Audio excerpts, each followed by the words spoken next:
Hey everybody, welcome back to another Lords of War Games and Hobbies video. We are doing some rambly bambly on this one.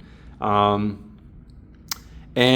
kind of wanted to just chat really quickly about someone I think someone in passing like this week was at the shop, and he's he's been building up his collection of parochial paints, and he's just kind of like he's a funny guy, and he's kind of just talking about, he's like, I don't even know why I'm doing this. He sort of like stopped himself. He's like, I don't need any more paint, but I'm gonna buy more paint. And it's just kind of funny because like we've kind of built our store around people like this gentleman, because surprise, surprise, Jay and I are those people where I guess our philosophy of our shop was like, we kind of think there's enough people out there that are like us.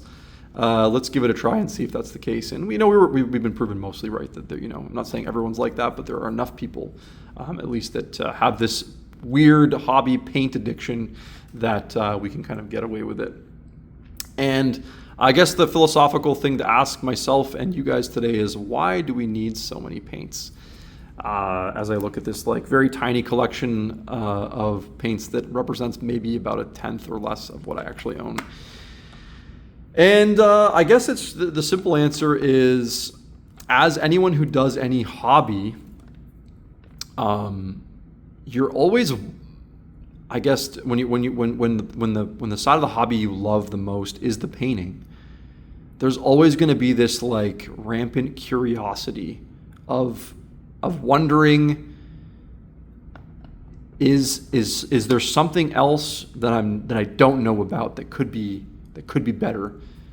Is there a product out there that I haven't seen yet that can it's just going to fix all my problems, or it's going to change how I do things, or it's going to fill this niche in. There's almost this like, oh, this is such a good color. There's almost this like this rampant optimism and curiosity that combine together, that like the next thing is gonna either solve your problem or be really cool and special. There's that part to it, that curiosity that drives you to try things, I think. And then there's also just I think the most honest part of it for me, if I'm being just completely honest, is like, I love this hobby. I love painting miniatures, and I like spending money on stuff for it. Like, it's kind of fun to buy stuff for the hobby you love. And because I can't, as a painter, I spend just a disproportionate amount of time painting versus playing. And I paint kind of slow because I like to do a really good job. And because of that, like, my kit purchasing isn't necessarily like as crazy. So my kind of access hobby dollars just kind of get spent on stuff to paint. Like, so I always feel less guilty bringing home like 3 or 4 new colors and maybe a brush or something than I do adding a kit to my like pile of shame. So I definitely think there's something psychological about, it's always kind of easier, I think, to rationalize adding more supplies to your collection versus like adding more work to do to your pile. So I think that's where like paints and hobby supplies have the kind of like advantage over model kits, is that, I've heard people say all the time to me in the shop, this is a very common thing that people will say, is I can't justify, buying a new army or buying a new model kit for my army. I have too much to paint, or my partner or wife will kill me. I'll be dead if I show up at home with more models.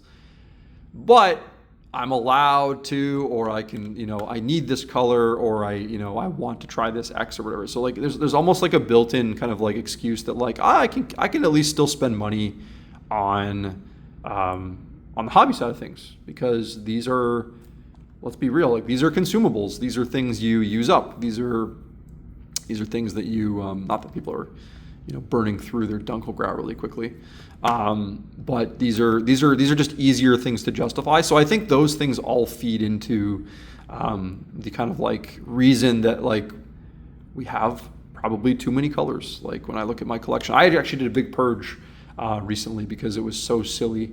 I looked at my collection and I was like, I have shelves and shelves and shelves of colors. So I took some of my old Citadels that still hadn't dried out, put them in a bin. Those are now my kids' paints because they're 8 and 6 and they're kind of getting into mini painting a little bit. So I'm like, okay, they can use these. I won't be too hurt about it. And I took a lot of my Vallejo collection, my model color, which was kind of getting a little bit replaced by my AK paints. And I took my scale 75 scale colors because I'm not really sure going to be able to replace those in the future.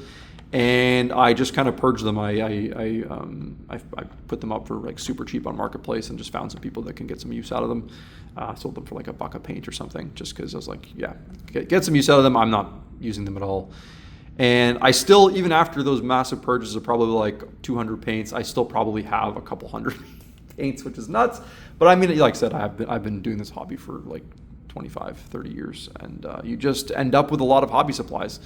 And what doesn't make this any easier is in the last 5 to 7 years, the paint quality has actually seen a dramatic improvement. It's not like they've discovered a new thing that makes paint better. I think it's just that people finally decided in the marketplace what they wanted a paint to be. And I think companies have really responded well to that in the last number of years. You get there's a lot more pigment in a lot of the ranges. I'm thinking of like AK, Vallejo has recently redone their paints. Army Painter, of course, with their new Fanatic formula, which is fantastic. The standard and quality of the paints has increased so much that I think it has driven a lot of people to get in and be like, oh, there's a new paint range. It's actually really good, and I kind of want to try it. Maybe there's some new colors in there that aren't being covered right now in the market. I think of like Army Painter, Fanatic, and how they, for some reason, are the only company to do a really good range of purples and pinks, and nobody else has more than like 4 choices. They've done a really good job with the triad system too, of colors, so you can have like 6 different shifting tones within a range, which is really cool. So there's been some innovations there that have made painting easier. The contrast phenomenon that happened, was it been 6 years or so, maybe 5 years ago, has also really dramatically increased the amount of paints people have now too, because like if you were just collecting paints for the traditional method before, you might have picked up a ton of contrast paints or the equivalent, to kind of army or batch paint more. Or in my case, I found that I do a lot more of my base coating now with the speed paint stuff. And then I use traditional colors on top of them to highlight and shade and stuff like that. And so that's just immediately increased the amount of colors that I have to have in my collection. Even though it has been an innovation for me and it's saving me time and whatever, it still meant I had to go out and buy more paints. Airbrushing, so like a lot of people like buying airbrush paint. I'm a big fan of it too if they have the right colors.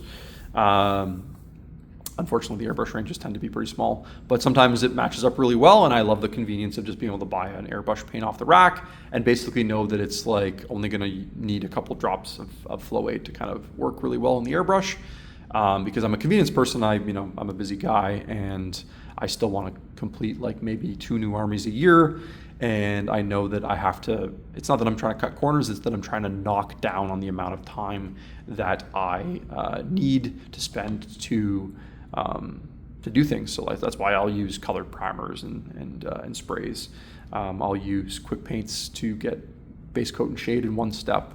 I'll use the airbrush as much as I can. It's not to lower the quality because I have high standards for myself, just because I need to love the army when it's done, but I also want to be realistic about how long it needs to take. So I think a lot of those things have led to us just having a proliferation of colors. So, the innovations and how the paint has improved in the last 10 years, the contrast paint revolution, as you become a better painter too, right? Like as your skills improve, let's be honest, if you're a beginner or you're happy with just like having like simple steps on your model, you need less colors, right? But as you improve as a painter and you want to do more steps and things like that, you generally end up buying a lot more colors. the blue Space Marine I paint now might have 4 different steps on it, which means I need to buy 4 different blues.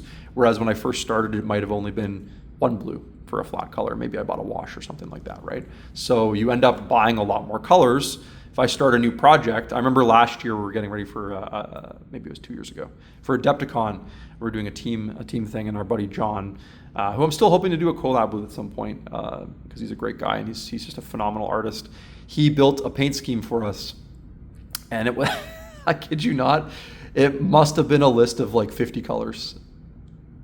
Like it was around 50 colors. It was insane. But when you think about it, when your models are complex like AOS models are, and you have like 7 or 8 or 9 different color palettes on a miniature, and each color has 3 or 4 steps, there's your like just one project you did could be 40 colors, right? And I think that's why, as you become, like I said, a more skilled painter, or you want to try more advanced techniques, it really does grow your paint collection. Yeah, and then like I said before, like we are consumers and we like spending money on our hobby, and it is kind of a guilt-free way to add some fun to your hobby without creating more work for yourself, if that makes sense, with the extra miniatures you have to paint. So I hope you enjoyed this little ramble about why on earth do I own so many colors and paints. Let me know what your main motivator is for picking up colors and paints. Is it are you a pure utility-based painter? Are you like, I bought this for X? Or are you a bit of a crazy speculative person like myself and a lot of my customers who are, or hey, maybe you're even this other category of like, when I start buying a paint collection, a paint range, I'm a bit of a collector and I just want to kind of collect all the colors. And so they have them on my shelf and I have them when I want to use them. Are you more speculative like that, where you're like, I want to buy all the pinks so that if I ever do use pink, I have them ready to rock at home and I don't have to go out to the hobby shop? Or are you more like, I'll go pick up the colors when I need them? Let me know in the comments. What's driving your paint purchases? Is your paint collection out of control? Like mine is? Are you part of the crazy paint brotherhood, or are you a more sensible person? Please let me know. I will catch you guys later. Thanks so much for watching. Bye-bye.